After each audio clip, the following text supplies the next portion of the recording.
xildhibaan weli Axmed Xaawo oo kamid ah xildhibaanada golaha wakiilada ee Soomaaliland oo maanta qaar kamid ah warfidiyeenada kula hadlayay gudaha magaalada Boorama ayaa waxa uu baaqay la dhaana ka diray abaarta baahsan ee ka jirta gobolada bariga Soomaaliland ee saameysay dad iyo dunyaba. Ilaahay baa deeq bixiya gacan weyn u baan wax gaarsiiyay. Ilaahay baan dadka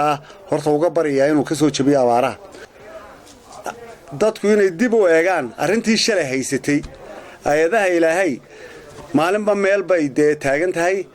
shalay abaartii haysatay maanta ay ku badbaadeen dadkii ku badbaadeen ayaa jawaabtii Ilaahay maanta iyagiina taabsiye marka dadkan u soo qaxay inay u naxariistaan inay beeraha iyo hawshan dadkooda ay ka dhigtaan inay laabta gashadaan haddii inagu isku gurman weyno oo isku naxariisan weyno Ilaahayna inoo naxariisan maayo arrintii shalay dhacday ayaa berri toolana dhici doonta walaalayaal dadka deegaankow iyagu shalay kuwa ku baxsatay weeye iyagana waxa laga doonayaa inay balka iyo beerta intuu dhex yaalo iyo xoolaha waajibaad iska saaraan oo wixii carruurtu cuni lahayd ama dadku cuni lahaa iyaguna inay seefgareeyaan waa muhiim ka dabada waxaan iyagana u dirayaa inay dadkooda abaartu haysato soo naxariistaan oo ay soo taakuleeyaan oo ay ogaadaan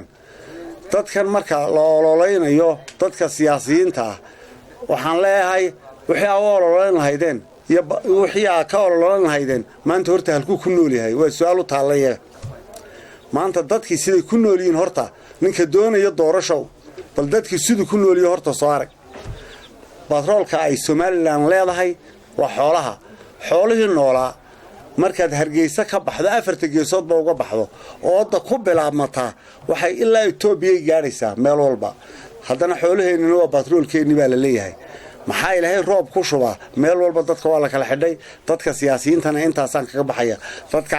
aqal saaxiibka ah iyo cuqaasha iyo salaadiinta waxaan leeyahay war dadka dhex yimaada gurmadku kolba wuxuu ku jiraa halkay marayaan xooluhu hal loo soo gurmado xoolihii Xuseen Aatiye Jama Xuseen Gaafane Universal TV magaalada Boorama.